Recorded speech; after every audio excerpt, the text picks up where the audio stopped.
I'm curious how much you've looked at UConn already, and if you have any early impressions of that matchup. We started looking at them right after their game ended, and we knew we were going to play them. We had a practice last night and kind of like a film and walkthrough session. And obviously, we're going to practice and go over them, here on out. Um, I think we match up well with them. I mean, it's just going to be another war. Obviously, they have two pretty good bigs, and they surround the bigs with some pretty good pieces. So we've been looking at them, but I think we match up well with them. And I was curious. I don't know how much y'all have matched up in practice because different positions or whatever. I'm curious from a player's perspective. What's it like being defended by Jordan Walsh? Like, what kind of challenge is that when you got Walsh trying to lock you up? I mean, Jordan, he's super active on the defensive end, and he's long and kind of uh, moves well for his size, and he's pretty strong too. So I know, like when we kind of go at it in practice and guard each other, he's pretty good on defense. Scotty? Yeah, Kamani, you mentioned UConn's got a couple of pretty solid bigs. Sonogo, I think, was a honorable mention, All-American. You have any impressions on him, or just kind of what stands out to you about him? Yeah, he's like super active, big. He's kind of like Oscar-like with his motor and just how he crashes the glass and how aggressive and physical he is. But he's super skilled in the post too. So, I mean, we've been watching film on him, and we're game planning towards it. I think we'll be fine though. I think there's been like 10 or more games this year where you finished with more offensive boards than defensive boards. What is it about you that allows you to just carve out space and grab offensive boards? What kind of like how are you wired that way? I mean, just the game plan for us, Must always says, is to get extra possessions because especially in March, the games come down to like a couple possessions, as you guys see. So just try to get like extra possessions for the team. That's kind of been like Must's theme and game plan ever since I've been here. So it's kind of like just me trying to be a star in my role. Curtis? Hey, Kamani, I wanted to ask you a follow-up on Jordan Walsh. He's gone through the ups and downs that any freshman will, but it seems like he's just really stepped up in the tournament for you guys so far. Just what have you made of the way he's played and the impact he's had? Yeah, I mean, when you're a freshman, you kind of got to get used to things, and it could kind of be difficult when you come here and things don't go your way. But I mean, if anything, it's just credits to him when the lights are bright. He's showing up and performing, and that's what we needed from him right now, and that's what we're getting. So I think he's been a great addition in March, and he's kind of been an X factor on why we're winning these games.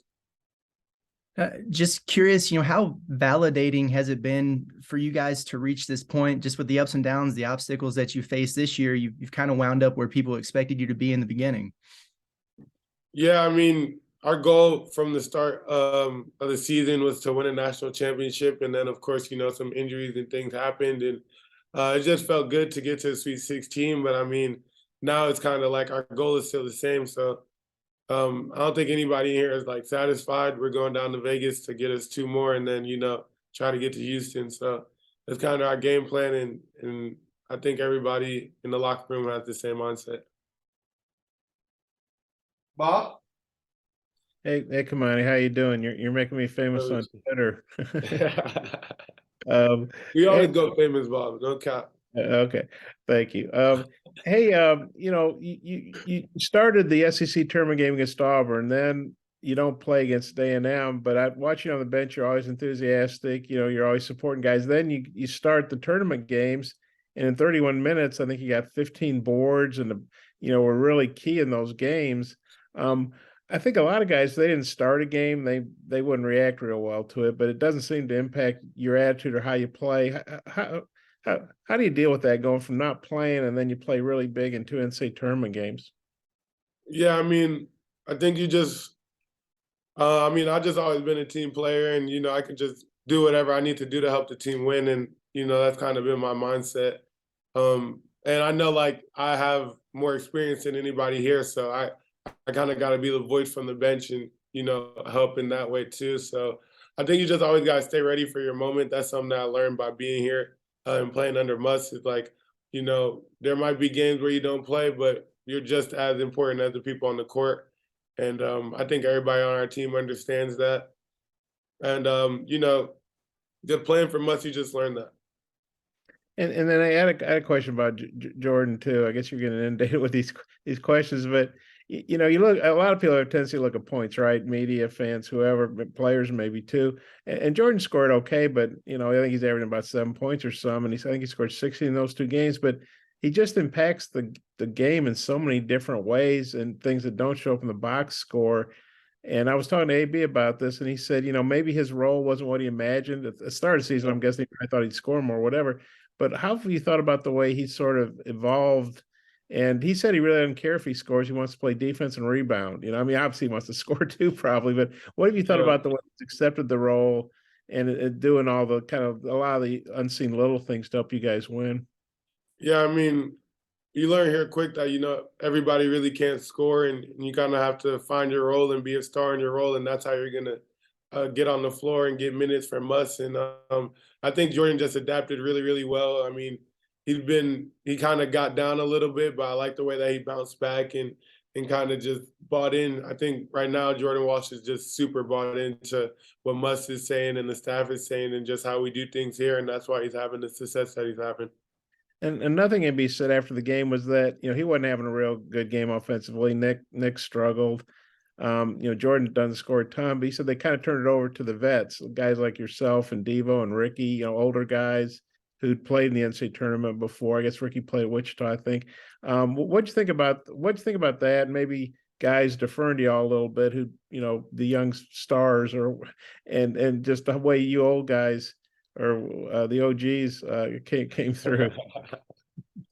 I like that, Bob. Bob, the growth is crazy this year for me and you. But no, I think it just tells you how deep and versatile our group is.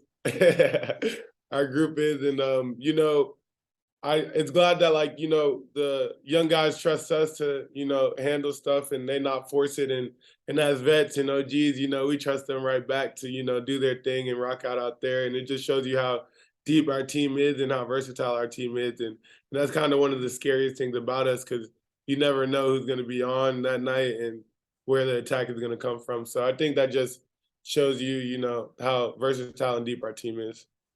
Yeah, thanks, Kamani. Courtney? Hey, Kamani, I just have a quick Hey, question for you. You guys are the 8 seed. It's tough to get to this point as an 8 seed. I mean, Yeah. you look at the history, you know, years past, only 5%, I believe, make it to the Elite 8 past this. It's just a tough path for any 8 seed in the tournament. What about this team makes you think you can go all the way and, you know, solidify yourselves in history as a team that gets all the way to the championship as an 8 seed? I just think with our team, you know, talent never been the problem. Like we had like problems during the season, but I think like in our games, like if you think about our 2 Alabama games, we were up big in the second half. We kind of let those drop. We let one at A&M drop. We battled against Creighton. Like when it comes to certain games, I look throughout the season, like we just struggled. But I don't think we ever had the attitude like that. We were going in thinking we were going to lose these games. We kind of just let things slip away. And, you know, during March, we're kind of figuring out those problems and switching the flip back on. Like we're not dropping leads. We're answering the runs and stuff like that. So we're just peaking in March, I think. And I mean, this team is talented. Like I said earlier, our goal was to win a national championship. And I mean, it's still our goal. We didn't really care what seed number we got. Thanks, Kamani. Of course.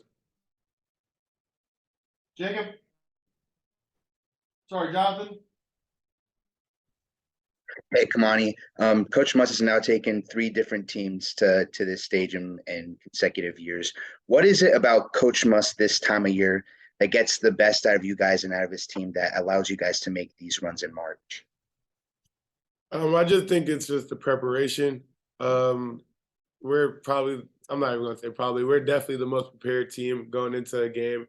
I think in March, when you kind of get like matched up with different conferences and different teams and different styles, that just helps a lot. And then, I mean, we kind of always just tend to peak in March. It's kind of weird. I feel like I'm having like deja vu or something. So I don't really have no answer to that. But I guess it's just like Muss's philosophy or something. I don't know. Andrew, final question. Yeah, Kamani, I think Bob mentioned, Nick has struggled the last few games. I'm curious, as an older guy, as a veteran, do you try to take him aside and try to say anything encouraging? Like, how do you handle that? Are you trying to be a good, how's he doing? Yeah, I mean, Nick hasn't had the 2 games that he wanted to have, but I mean, Nick's a basketball player. He's a dog. He's him for that reason. So I mean, we're in his ear. We're giving him encouragement. I mean, I don't think anybody on the team has lost any type of trust or faith in him. We know who he is, and we know what he can do. You know what I mean? So it's 2 games. Them 2 games are over with. It's a new city, and I expect Nick to have big games. Thanks, Kamani. Appreciate your time.